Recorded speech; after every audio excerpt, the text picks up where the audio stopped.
Hey there, Courtney here from Pragmatic. Thanks so much for taking a moment out of your day. This video is going to be all about practice interviews. And it just so happens that over the weekend, I had the honor of having a former student of mine reach out and ask me if I would help them prepare for an upcoming job interview. A practice interview is not intended to be where you solidify your script or you go through specific questions. Every interview will be different from the next one. There will be no two that are alike. It's impossible to prepare for specific questions. However, it's really easy to get your story straight. You want to know your projects and who you are as a designer inside and out, and that's strengths and weaknesses. Listen, you got the interview. You're good enough to do the job, but I need you to go in there with an air of both confidence and humility. You know where you're good, you also know where you're weak, but where you're weak, I need you to show that you can collaborate and take full advantage of the tools that are around you. When I say tools, I mean the software, I mean the people, I mean the environment. The company brings a lot to the table. It should complement your weaknesses, and if it doesn't, you'll know that right away. So with that, let's get right to the practice interview. As you know, our organization is focused on empowering educators to inspire their students. Now, we have an update that's planned to our most popular product, and that's where that's what we're going to be embarking on, like the next quarter. So, should you join the team, you're likely to be added to that project. The first thing that I want to know of anybody who's considering joining the organization is, what would you do to bring yourself up to speed to where you could confidently work with us on that project? Yeah, absolutely. I think the number one priority is actually getting into the actual application. So looking at it from the point of a user, exploring all the features that are currently offered, and then collaborating with the customer success team, since they are having those day-to-day interactions with current users. They understand what's working, what's not. I think between talking to them and other teams at the organization as well, the developers, the marketing team, as well as putting myself into the position of using the product like I'm a user, I think that would be one of the most efficient ways to get up to speed.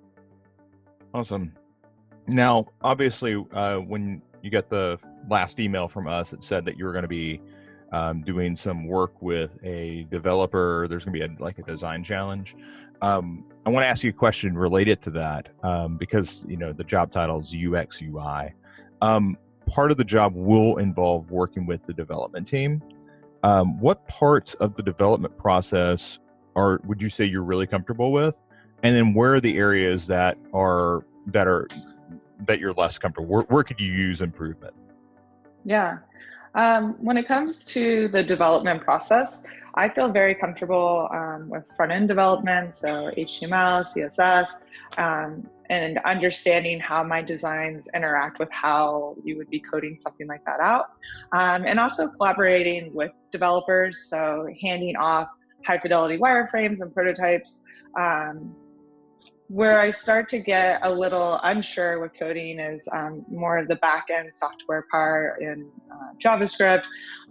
So if I come up with maybe a more complex feature with animation or whatever it may be, understanding if that's even possible. Again, that's where I know it's not my strength, so I would definitely want to work with, collaborate with the engineers to see what's possible, and find a design that fits for both of us. Cool. It's always good to kind of know where the guardrails are for a particular candidate. Some candidates don't do any of it, and some candidates do all of it. But yeah, that said, you did bring up a very interesting point that I'm curious about. Interface design is a pretty key component of the job as well. It's the UI part of the description. What programs would you say you're most comfortable in, and why did you choose that particular tool to focus on rather than some of the others that were available to learn? Yeah. Well, I started out with Sketch, so I'm very comfortable with Sketch. I also have a background using Adobe Illustrator and Photoshop, but most of my UI design has been in Sketch. But then I transitioned pretty quickly into using Figma, and that is really my go-to tool these days. Although I find that once you understand the general concept, it's fairly easy to switch between these tools. I've also tried out Adobe XD as well. Figma, I really enjoy their component system.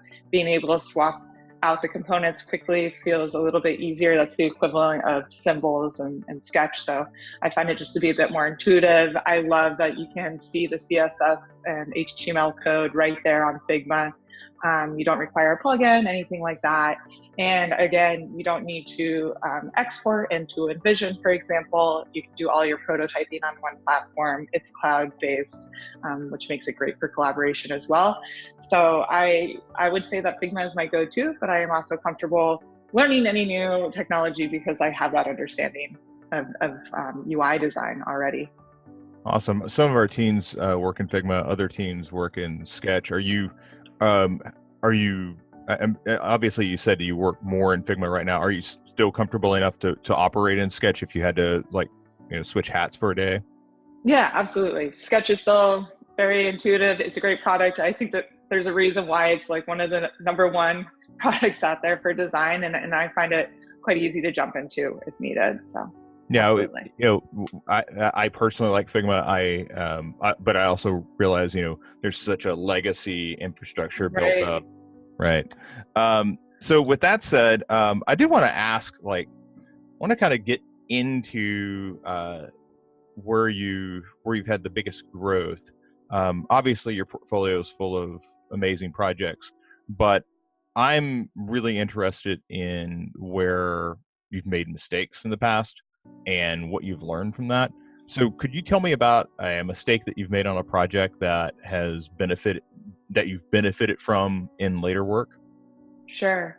Yeah, when I started out in visual design and UI design, I had some sense of, layouts and white space and typography, but I certainly was not refined. And so when I first started out, I wasn't grouping similar things together that should be grouped together, taking psychology into account when designing. I wasn't using layouts. I was just kind of intuitively laying things out. And so being able to get critical feedback from professional designers and learn how to clean it up and make it so much more simplified and easier for somebody to actually interact and use with using established patterns, established UI patterns. The more I learned about them, the more I was able to integrate them into my own designs, and understanding the core basics of design, so I could then go break the rules if I wanted to, was so important. So I had to learn that pretty early on, because I was starting out, and I was finding that people were getting lost when I was testing my high fidelity prototypes, and I was getting that feedback. So I would say that was one of my biggest learning experiences. Is there's a reason why those rules are in place, and once you master them, it really does transform the visual design that you're capable of. You just mentioned something that I was going to ask about later, but I want to take this opportunity to kind of move into it. User testing. What platforms or how do you like to perform user testing? Yeah, I enjoy doing different types of user testing. So I really enjoy in-person user testing, so I can see how somebody's reacting, not just by the words they're saying, not just audio, but even like physical reactions to a product.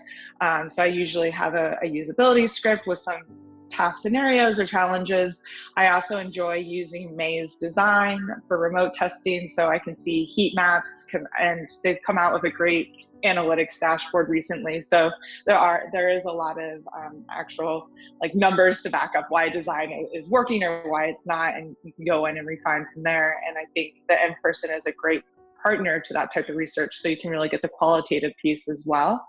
I've found card sorts to be super helpful for creating information architecture. So that's definitely another go-to for me when I'm building out any sort of new website. And then I would say the fourth type of research that I am big on is doing surveys, just using forums. I usually like to use that at the start of my design process, just to get a sense of what the market's like, get a sense of what people's problems are, challenges, what they would like in a product.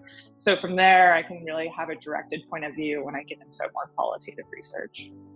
And which of those would you say you've found the most success with? Like, what do you generally generate the most insight with? I would say my in-person interviews tend to give me the most success because they aren't fully scripted.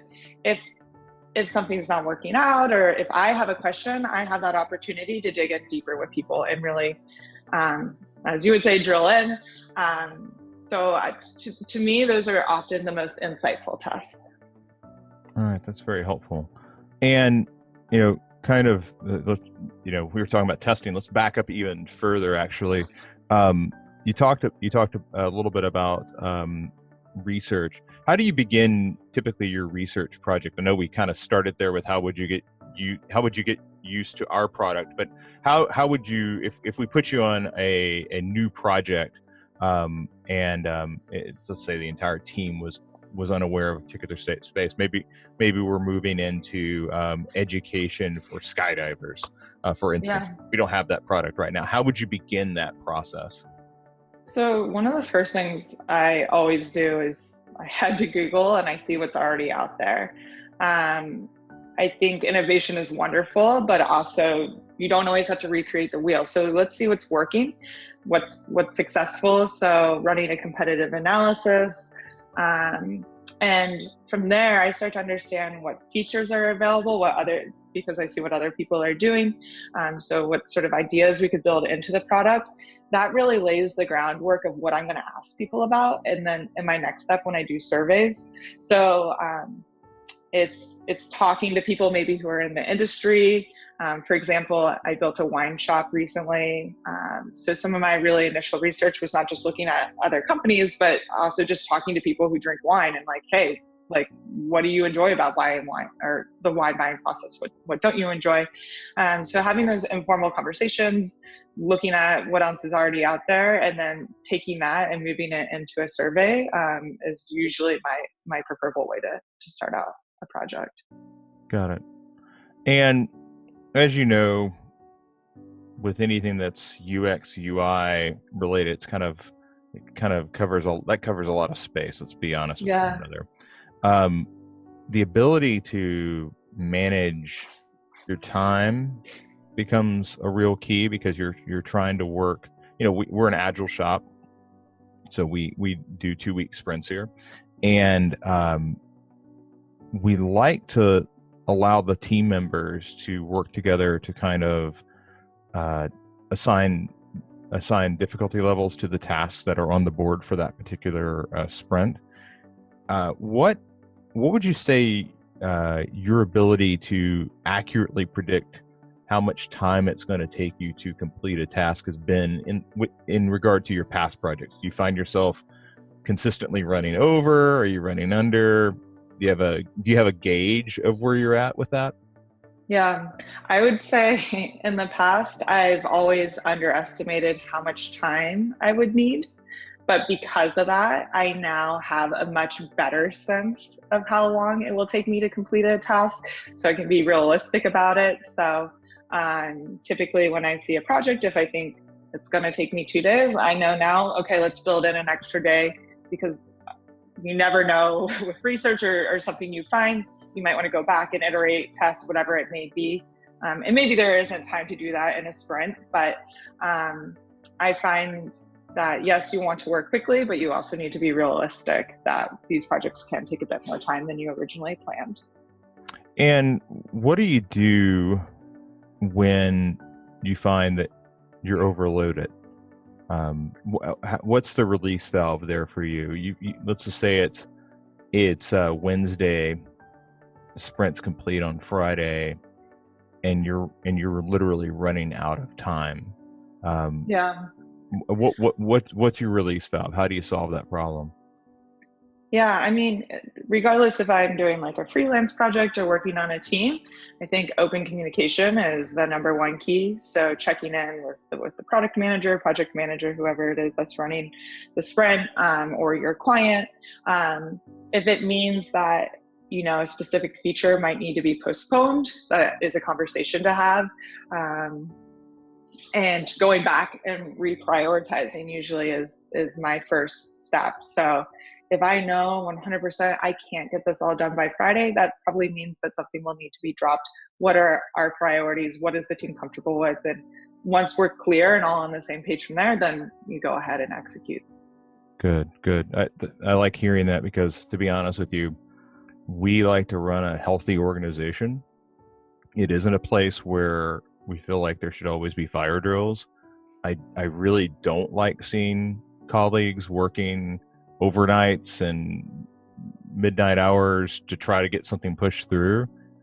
In many cases, it's just a conversation that if we could just have a conversation and have open communication with each other, to know that, hey, what we're trying to do isn't possible because of, something could happen. The research, a test could come back and it just have some insight that kind of blows up the plan. I'd much rather have a conversation about it than you run off, work to midnight 2-3 days in a row to try to get it done and end up burning yourself out. So, Right. so just know that I think pretty much everybody here, we lean on communicate. Like, if there's a problem, let's just talk about it. Don't try to just push through. Let people know as soon as possible, and then we can adjust. Because we've had that situation before where people just kind of ran, and that leads to burnout. So we don't want absolutely. we don't want people here to burn out. Those are the big questions that I had. What questions do you have for me? Yeah, I'm wondering, like for your team, I know you talked about rolling out a new product in the next couple of months, but I'm curious, what are some of the challenges or problem that your team had to challenge in the last, previous few months? Well, the biggest problem that we faced with the last rollout was we were doing a data migration, and we were moving from one backend system to another. Our data team, we could tell you more exactly about what was happening there, but it was a bottleneck in that our teams couldn't, our release date kept getting bumped back, and it was the management with the customers of how we let them know what was going on with the project. That was the biggest issue. And it also inhibited our testing ability, because there was a part of the migration. There were certain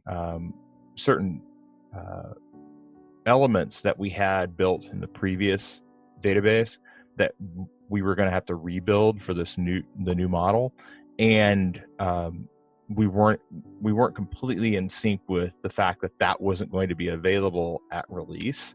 So we had to kind of backtrack and rethink, okay, what is this dashboard of material going to look like now that information isn't there?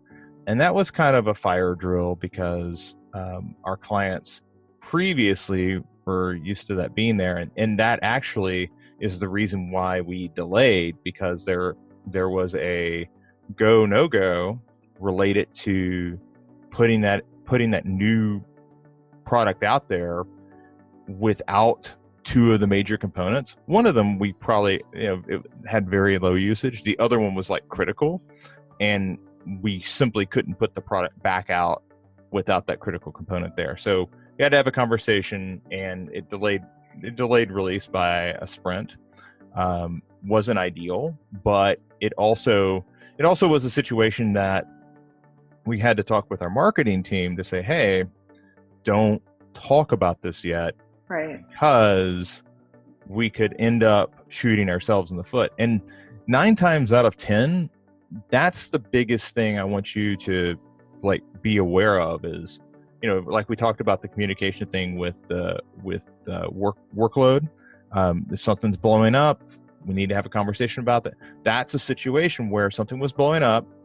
We needed to have a conversation about it. If we had not had a conversation, we could have basically, worked against ourselves, because parts of the company are going to keep trucking along because they think that everything's fine. And then suddenly a ball drops and it's a much bigger deal that could have been avoided had we had the conversation. So open communication is a real key here. There are a lot of different parts of the team. You're on the product team, or you would be on the product team, but there's a back end team that's supporting that. There's also a marketing team that's promoting that. And those things all have to be in alignment. And we really need designers who are able to think not only about their specific job, but how it impacts the other areas of the organization. And also, if it was one of our product team members that raised their hand and said, we can't release without this aspect being there. So, Right. that team rang the bell and made the data team realize that, hey, you can't just not ship with that piece of the puzzle. And then that led to marketing saying, we're going to push back our promotion of this for a couple of weeks until we got that settled. Yeah. So that's a pretty big deal. Yeah, absolutely. I do find a lot of designers I talk to describe themselves as the bridge in the company, between the creative team, let's say, and the business side of things, or the marketing side. So it definitely makes sense. Bridge, support, any of those, Yeah. any of those things, glue, any of those work. I like to think that if the design team is invisible, that generally means there's no big problems going on and they're doing their job. If we're really recognizing the design team, Then we have a problem. we probably have a problem, because it's Yeah. not operating as intended. Yeah. Other questions? Yeah. So in real life, I did have a lot of questions for them. Do you want me to keep role playing with questions? Well, the real key here, if we're taking a break in the interview. Yeah. Time, we're syncing back up. The real thing that I want you to realize, it's not so important that you pepper me with questions. It's that you realize that you should be peppering the other side with questions. If you get 30 minutes with somebody in a room, you're trying to and you're hopeful to not spend all 30 minutes just answering their questions. Right. And it's a two-sided coin here. On one side of it, you want to find more information about the organization. Okay. You want to get them talking. You want them to give you you want to know if this is a good place to work and how people talk about their organization. If it's a situation where it's like, yeah, it's pretty easy, and on Fridays we have the beer keg, that's probably not the place because they're focusing on the peripheral things. You want them talking about like what they do, and you want to hear a little passion in their voice about it. It's like, yeah, you know what, that release we had, it was tough, but it was really cool once we got it done. Yeah. The other thing you want is you want them talking, because when they're talking, that has them just they're completely lowering the guard and letting you in. They're beginning to collaborate with you. They're beginning to think about what it would be like to work with you. Yeah. And they're reading your reaction. They're looking at the quality of your questions. Like, is this a dumb question that you're asking? Is this a really good question? The ones I like is, I haven't thought about it like that. That shows when you get that from somebody, when you get I haven't thought about it like that, that typically means that you've tapped on something that is allowing them to gain new insight from the place that they sit in every single day. Yeah. And that's what you want somebody from the outside coming in to do. You want them shifting the perspective of people in the room to see the place differently. If you get people to come in and they all are just kind of like carbon copies of one another, there's A, obviously no diversity, but B, there's no potential to change the product and grow the product, improve the product. So the quality of your questions that you bring in are important. And I got to be completely honest with you. The best question you're going to ask is one that you probably can't script sitting here talking to me. You've actually got to be actively listening to the questions they're asking and then formulating it while you're talking and then come out the other side. Something will strike you. You don't need 5 of these. You need 1 of these. Okay. Yeah. And, so have a couple of scripted questions that you can ask they're questions that you want to know the answer to, but be on the lookout for that one that you want to drill more back the other direction. Okay. So that's my big advice there. Now, I do want to take a minute and circle back to the 2 challenges that were described. Yeah. On the developer CodePen challenge, this is where I might want to ask some questions about what their stack is, but there's some limitations to CodePen that you should be aware of. One, it's HTML, CSS, JavaScript. That should tell you that you're probably not going to get into a lot of deep functions. It's going to be very high level, like how would this be designed? And don't worry about a back end. Let's just pretend that's all available. How would you go about designing this? I would make sure you know where it's being constructed at. I would go into CodePen and I would try to construct a couple of things. And I mean simple things like I'm going to make a button that clicks, or I'm going to make sure you understand how CodePen works. I'm not sure how much you've worked with CodePen. Most students that I've interacted with, they spend a little bit of time in CodePen doing a couple of exercises, and that's it. They may not have looked at it in months. I haven't looked at it in a while. CodePen's really cool. It hasn't changed a whole lot, but go in and make sure you're comfortable with it. Like, oh, okay, this is how I change. Make sure that you know how to organize the environment in a way that you're comfortable. Like if you want the HTML, CSS, and JavaScript over to the right or left, make sure you understand where that drop down is so that you can orient. The other thing that I'd be aware of is kind of what is the basic styling of their organization. You can get a lot of this just from paying attention to their homepage. What's the basic colors? Are they serif or sans serif for their font? You don't have to go much further than that, in my opinion. But what you don't want to do is come in and design something that looks completely alien to where they are. That said, the easiest way to stay away from that is just to go black and white grays and just like, okay, let's just lo-fi this. Make sure, let's lo-fi it because you don't want to invest too much in the visuals before you know if it's accurate or not, right?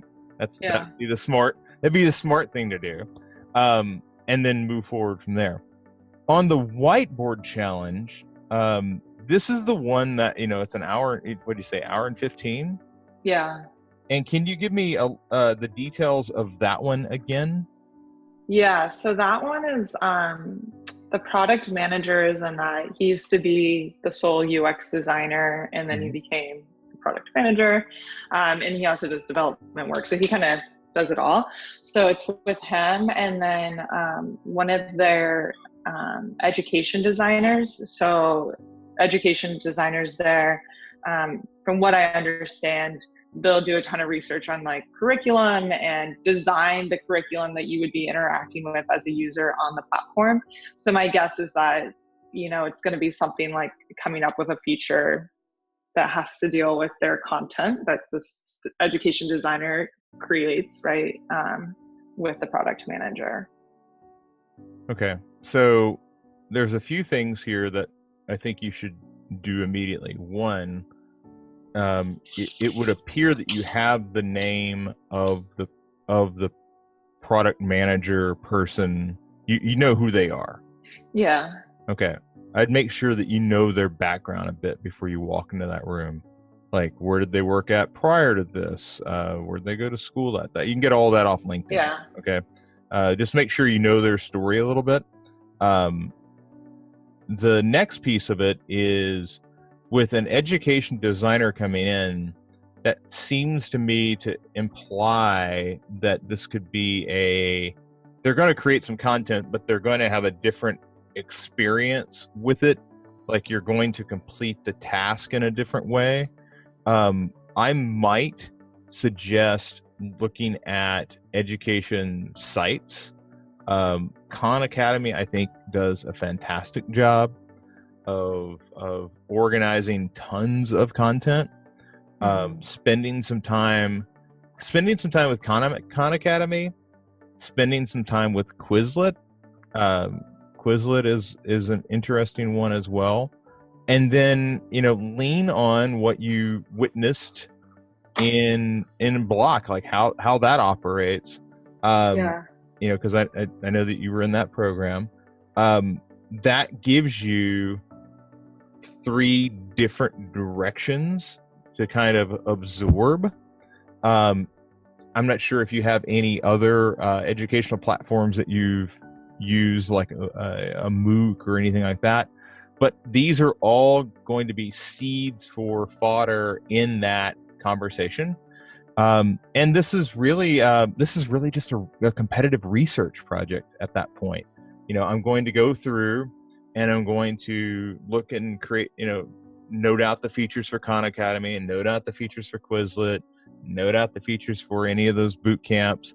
And then I'm going to go into this conversation with this company, and I'm going to have that information. And when they say, how would you do this? And you're going to probably come up and say, well, you could kind of do this part like Khan Academy, or you could kind of do this part like such and such. And it's going to show that you understand the space. Even from just a consumer level, it's helpful to know that you understand the space more than, yeah, I haven't, this is going to come out of the mouth of somebody that interviews there. Yeah, I don't have a lot of experience with education sites, but if I was going to do this, and they're going to come up with like something just off the top of their head. And it's fine to come up with something that's off the top of your head. I prefer somebody to come up with something that's off the top of their head, that's educated in what the state of the art is for that industry. Right. If it's off the top of your head, it has a very low. Let's rephrase that. If it's off the top of your head, and there is no state of the art, then it's got as much shot as anything. But if there is an established pattern in the industry, you need to find it, be aware of it, and then know when to employ it. Everything can be tweaked. And the statement, building on the shoulders of giants, is what that means. Everything that came before us was state of the art for that era. And then we tweaked it and we elevated the game just a little bit. And somebody's going to come in after us and they're going to elevate it a little more. You can't do that if you're not sure where the game is. Right. And the likelihood, using the giant metaphor again, the likelihood that you're just going to pop out a giant in the room by yourself in a sketch whiteboarding session, not high. You've got to be one of the ways. I redesigned a lot of things for a boot camp, and the way that I did that is I went and studied like not only other boot camps, and many of the other boot camps, I got to be honest with you, they were way worse than I thought they were. and then I went and looked at Khan Academy. And I was like, wow, this is really well done. I was blown away by how well done and simple they had. And there are other platforms as well. There's Coursecraft and Thinkific, Teachable. Like, I've looked at all of them. They all have little benefits. Make sure that you're aware of the education space before you go into that room. Okay.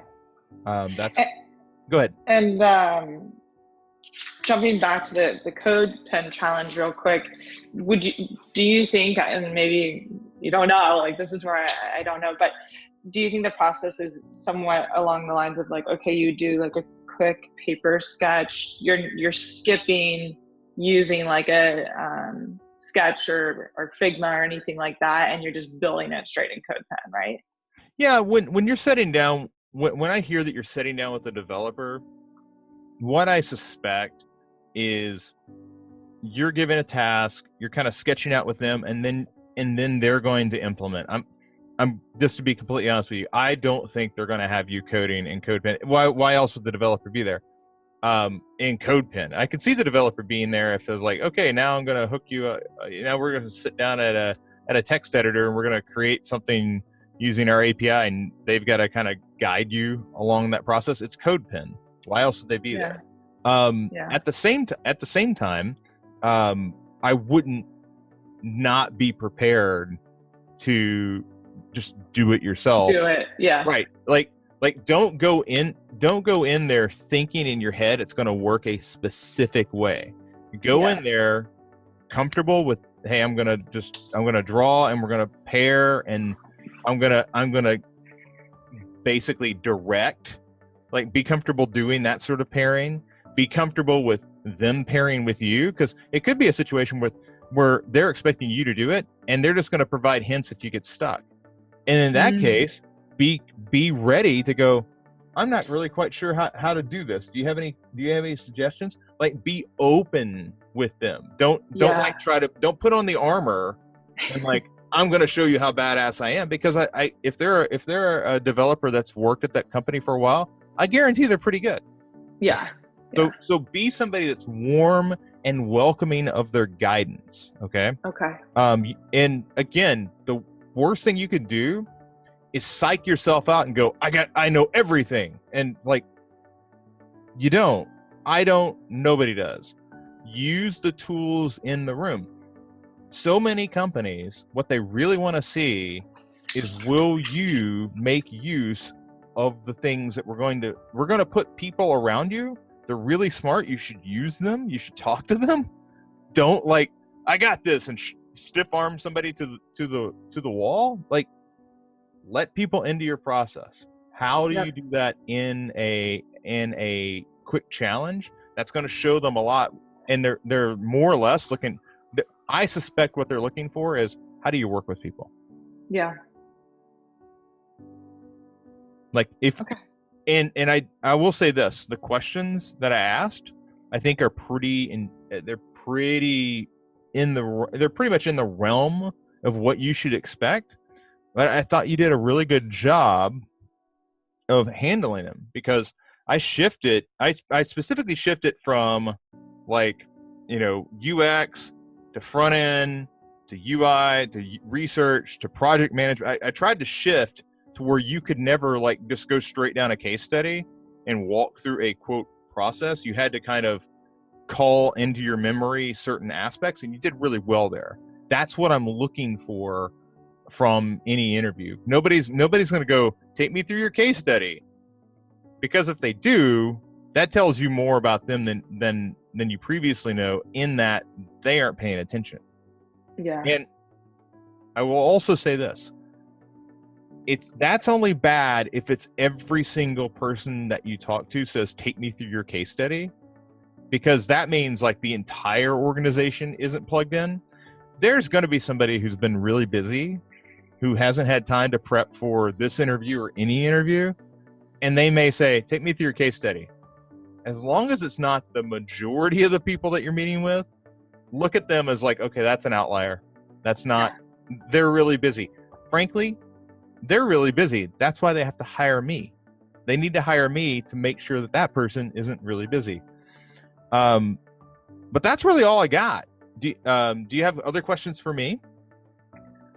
No, I think this has been really helpful. And for me, I think I'm going into it, like I kind of oscillate between like, I got this, I'm qualified, it's great, to like, I don't know what I'm doing, am I qualified? And I was talking to some friends about it, and it's like, it's always a good thing if you're applying to a job that feels challenging and a little out of your scope, because that means it's going to force you to grow. And so this is a good thing. And it was reassuring to hear you say use the tools in the room. Like, it's like if all else fails, like you're surrounded by people that you can utilize, and you're right, it shows that you can collaborate. So I think all of the advice you gave me has been super helpful. And no, I don't have further questions like that. This has been great. Well, know that you are, here's a few parting words here. One, you wouldn't get the interview if they didn't think that you were qualified. Okay. Nobody's going to waste a day doing the dog and pony show, bringing somebody through that they're not really serious about. Okay. Yeah. It costs money to interview people. So the fact that you're there means that you belong. Okay. Now, whether you are the optimum fit for that job and somebody else isn't, that's what they're trying to figure out. Okay. Mm-hmm. Is it you or the two other people they're talking to? They don't know that. You don't know that. So number one, that. Number two, it's not just their time, it's your time. Okay. You're putting a lot into this. You deserve a good interview process as well. If you feel like you're getting getting walked through, like, oh, we're not really taking this seriously. Even if they do come back and offer you a job, keep that in mind, because you need to come away. Not only is it important that they come away with a good feeling on this, you need to feel like this is somewhere that you will want to get out of bed and schlep into for the next 2 to 4 years. 1 to 3 minimum. Okay. Don't look at this as like a 6-month thing. And then finally, it's okay not to know everything. Okay. You're young. You're not somebody who's been doing this for 20 years, nor should they want somebody who's been doing this for 20 years, because all their knowledge is old. Okay. You need somebody in these roles that's going to be eager to grow, flexible, up to date enough to get started, but also understand that, just by virtue of they're up to date means that there's all this experience they probably lack. Right. And that's what the company is there for. That's what the other, you said that you got a product designer who like used to do everything. That's what that person's there for. The developer, that's what that person's there for. There are tools there. The only way you fail is if you try to put on the armor and I got this, and you try to brute force tackle everything. Trust me, I say that from experience. I've made that mistake. I've made every single thing that I've been pointing out is a mistake that I've made. All right. So I'm speaking from experience. Don't be an idiot like me. The takeaway message. The takeaway: don't be like Chris. All right. This has been really wonderful. Thank you so much for giving me an hour of your time. No problem. And if you need anything, feel free to reach out. Okay. Okay. I'll keep you posted. I'll let you know how it goes. I'm super excited. Good luck. Thanks so much for watching this video. If you like the content, please click like. And if you want more of the content, remember to subscribe.